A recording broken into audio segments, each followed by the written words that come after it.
We're here reviewing turn 8 of Andrew and Farmboy's game to see if we can learn anything. Now, in the middle of this, I will ask the question, is this at all worth anything? Certainly, most people are not going to give you a 60 bid.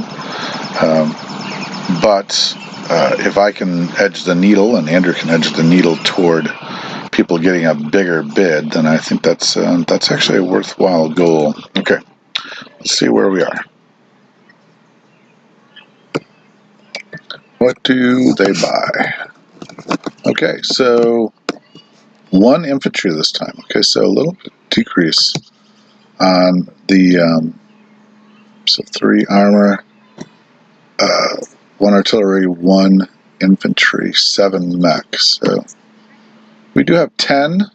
He does like that mobile flanking, roaming column, covering lots of areas. But he decreases his more static troops and adds a fighter. I'm not sure what it is. Probably trying to edge toward getting a shot at taking out that navy, I would think. So, all right, he moves in and takes over the factory, Persian factory, takes back Belarus and West Ukraine,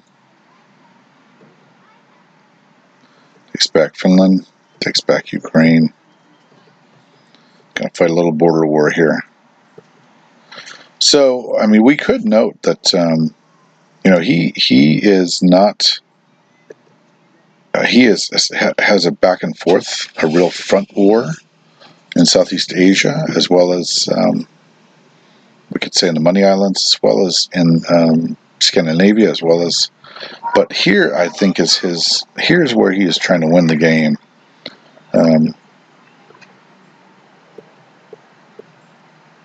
And he moves in with only a loss of 1, so that's tough.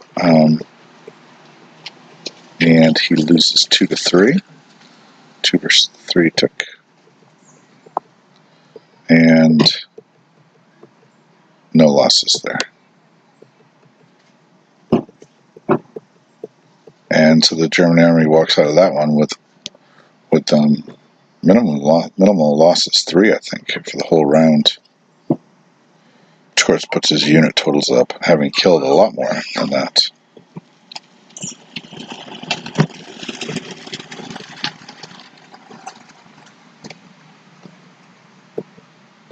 What I mean by an active front, by the way, is that I mean that that he's not trying to resolve it. That's not his main focus. Doesn't look like to me, at least. He is happy to inhabit 3 lost blockade. Yeah, 3 lost blockade, and ends up with 56. No, 66. So it ends up with 66. I mean, obviously an impressive number, plus 60. We look at the Americans. I always judge everything by America. So America, fortunately, is up to 77. So his 66. If America did not have Scandinavia and some other places, that would be very difficult to have Germany at 66 and America at 72, for instance, and the Japanese at 60. That would be pretty devastating, but fortunately he's taking care of both Brazil as well as Scandinavia. All right, let's keep going. The Russians, what are they going to do? Okay, they are going to... Let me just scan around a little bit. So I think he's trying to edge and slowly get to where he could actually take down that navy, or at least have a fighting chance at it. Obviously, we got 1, 2, 3, 4, 5, 6, 7, and 11, 12, 13. So he's got 13 right now. Now, not all of them can reach, but that Novgorod factory does reach out and touch someone. Or airbase, I mean. 2, 3, 4. Yeah, so he could hit. Those Novgorod fighters can hit, just be aware. So he chooses 2 artillery this time. I think I would have guessed that is just to make sure he resolves the $2. Extra $2. And like I said, he is running away from into the Caucasus, and I wonder what the Russians would do with this, because obviously he's left behind the 9 and the 8, which is certainly enough, but with the possibility of an armored thrust of 30, 32, 42 between the mechs and the armor out of Baltic states and Novgorod. So it really is pinning the Russians home, and probably not going to allow that Tambov force to go to Rostov like it'd like to.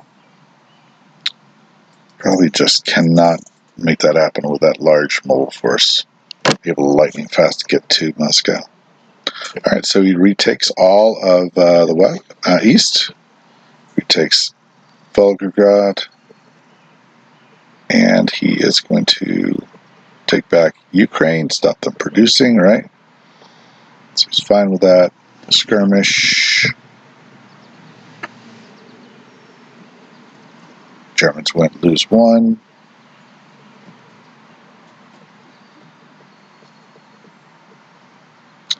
Okay, that sucks. Same territory and same amount. Russians lost 3 and Germans lost 2. That stinks. Okay, then he moves back.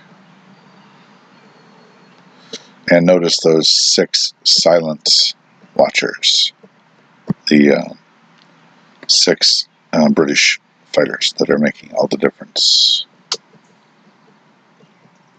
Okay, so he is going to be able to confidently split the forces and have enough.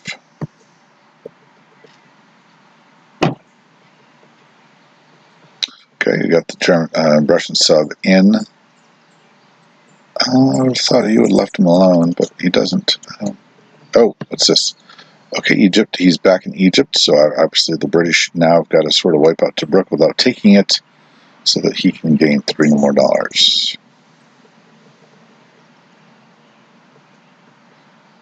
And he makes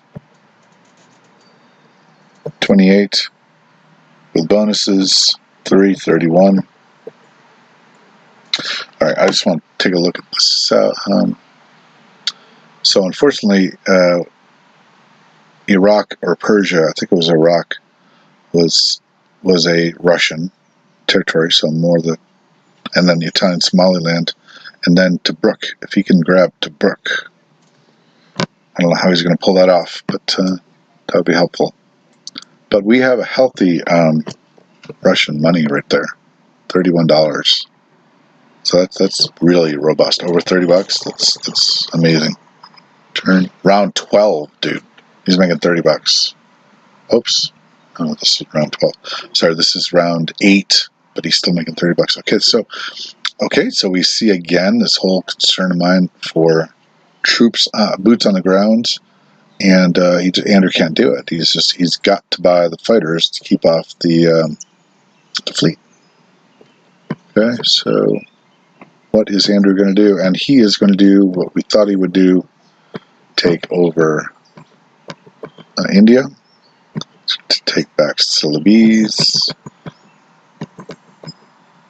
Shahar, Hope, Hunan.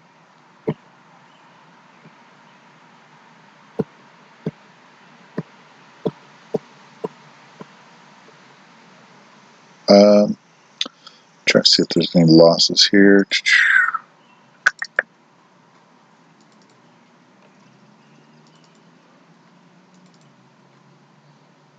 I don't think there are. Okay, so this one, loss of a transport, and that is acceptable losses for Farmer Boy from his lips. He's bringing in 3 infantry and 10 fighters, so I have to say I'm not exactly sure what's going on here. And that's why I'm not sure what's going on here, because he just shot down 2 planes. 2 bombers. Okay, he takes the bombers. Huh. And then the British get 2 infantry. Ow. gotta say that that is not a great battle. I don't know why he did that. Shake things up? I don't know. Alright, so let's keep going. No losses there. No losses there. No losses there. Oh, Ceylon. He took Ceylon, by the way. Alright, so he's going to load up the carriers. Okay, so I am guessing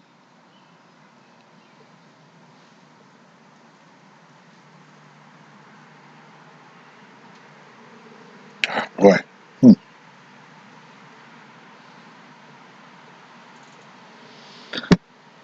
He's trying to get off the coast, so that's obvious.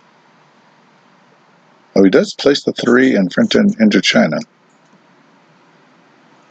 Sub goes in Japan. Flex 72.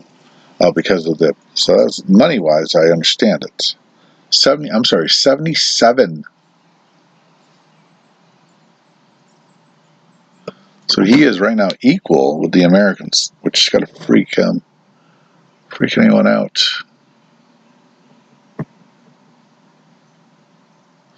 Still, I mean, you could replace those bombers. It's $24. I'll put it in the 50s, which is his realistic gain on that.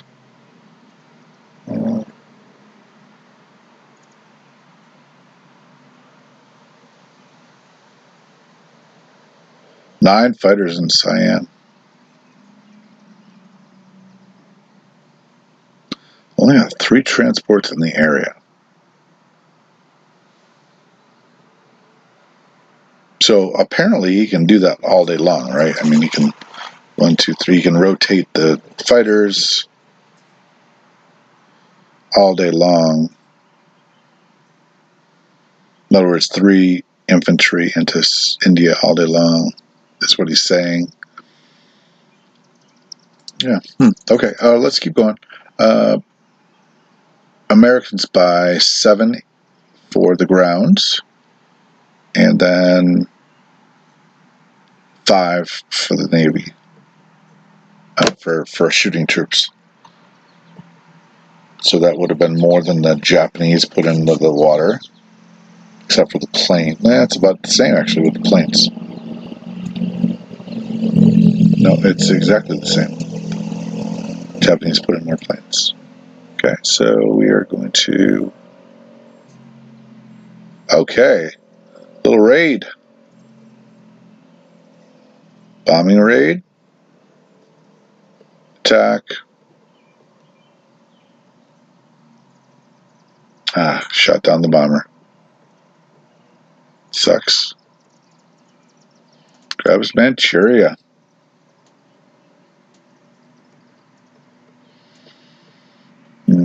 Takes casualty.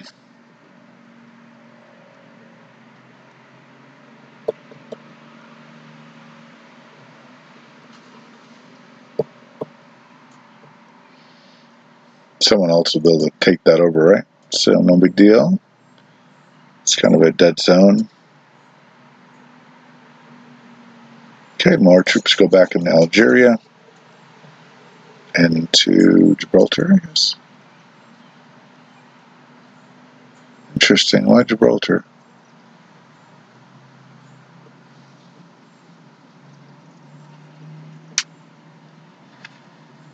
Swinging some units into more units in the Caroline.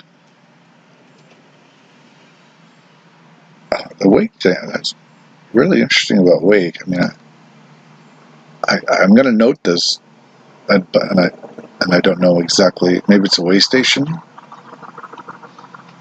and certainly it reaches a little further. Maybe, don't know. How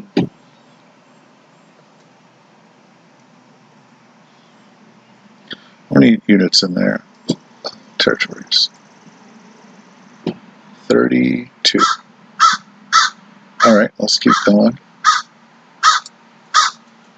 Okay, transport placed in West Coast. And a troop and a man to go with it. 2 fighters in the Western United States. All the subs and air went into the West Coast with 1 transport. Oh, there's one fighter does go. And then 3 are placed in the factory in Norway. Okay, that's the Americans. They collect $73, $75. So I will say that right now we have 183 to 162. Those are some scary numbers. Now this is so, I don't know, this is so puffed up. I don't see it as real, artificial. I don't think he's going to overcome that. I don't see the Japanese player winning this. Could be wrong. So that looks puffy to me. Looks like he's sort of puffed up. But it is discouraging to see 75. That could be a little psychological. I don't know. All right, let's keep going. 6 units going to the ground, which means there's more units committed to the land than the Japanese did. Okay, and I believe Japan is going to be. Okay, he puts down in 6 into Manchuria. Okay, and retreats back to Yunnan. Okay, the British. The British buy 5 infantry and 1 fighter. So that's all probably for the land. No, some of it's going to be for Norway. All right, so we are going to kill the mobile fast movers, and we're going to move in with just enough into India. We're going to grab Finland, and we're going to make sure we are convoying. Okay, and oh, he gets it for free. Nice. Gets it for free. Nice. So being very judicious with his troops here, because he doesn't want to be attacked in Burma, but he also needs to have enough to hold India. In other words, you don't want to be able to do both. Take India with a single troop or 2 troops, as well as destroy the Burma units. Interesting, he goes back. Certainly makes Burma a bit more dicey, but the Chinese can come into Burma. So, all right, let's go with that.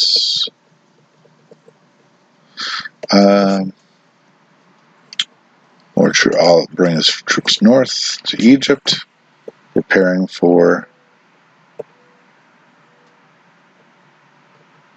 and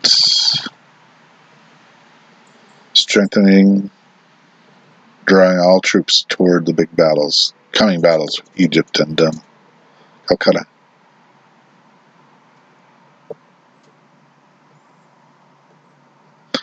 And a big swing, big navy into 92 again, with troops in Algeria.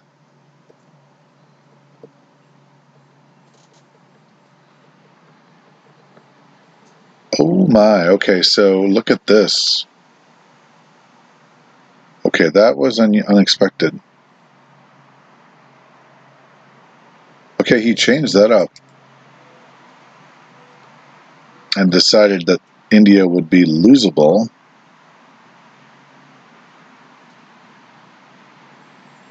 But couldn't lose Yunnan. Okay. And strengthening Yunnan. Oh, wow. Okay.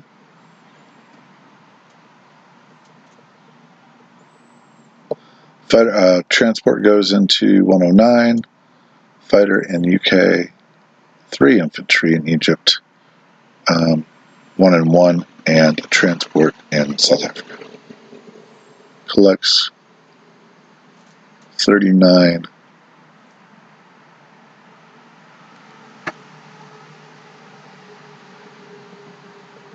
And collects $3. Okay, so definitely a low point in the. This looks like the nadir of the allies. Pretty. There's only a 30, 35, 37.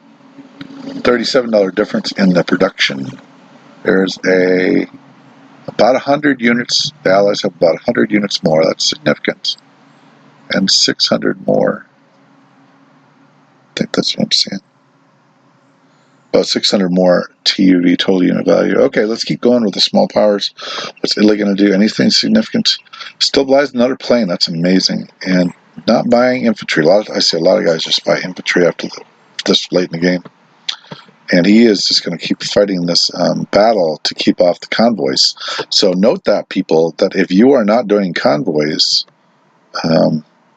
even small territories like southern France, Normandy, Greece, you're not doing the right thing. This is good play by Andrew to keep those convoys empty. Now, again, it doesn't make sense. You're going to waste that destroyer, $8 destroyer, and it's max $3 convoy. But he's saying to himself, I need to fight these battles. So in Andrew's opinion, $8 destroyer is worth this continually taking out the convoys.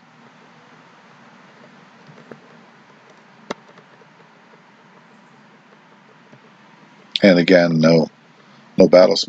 Lots of Italian troops everywhere, protecting the Atlantic Wall, charge of the Atlantic Wall. Okay, the turn complete. Let's hope he doesn't have too much money. 4 lost blockade. Collects $15, so that's great. He's not into the 20s. 20s would be red zone. You'd have to be worried. Not into the 20s, so that's very good. And he got, and that would have been 19. 4 lost blockade. All right. Okay, let's take a look at this.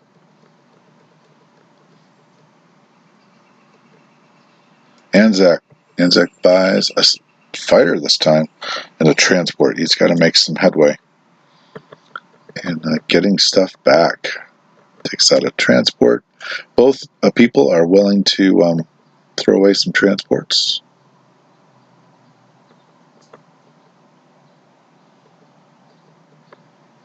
And he's going to strengthen Manchuria with 4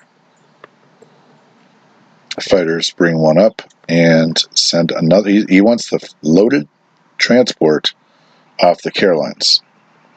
Because empty transports or transports, he needs that to have some landing power. To the Transjordan and place. All right, let's keep going. Anzac, $17. So that's nice. And then the French, Transjordan, and move toward their enemy. They can't do the can opening thing anymore. That is it for France. Let's take a look at France around the board. He's in Finland. He's in Libya, holding the ground. He's in Transjordan. And he's in Russia. All right, well, great round. It does not look as good. Not nearly as good as it's going to look, as we know. And that is Carca 36's review of AndrewAAgamer versus Farmboy, turn 8.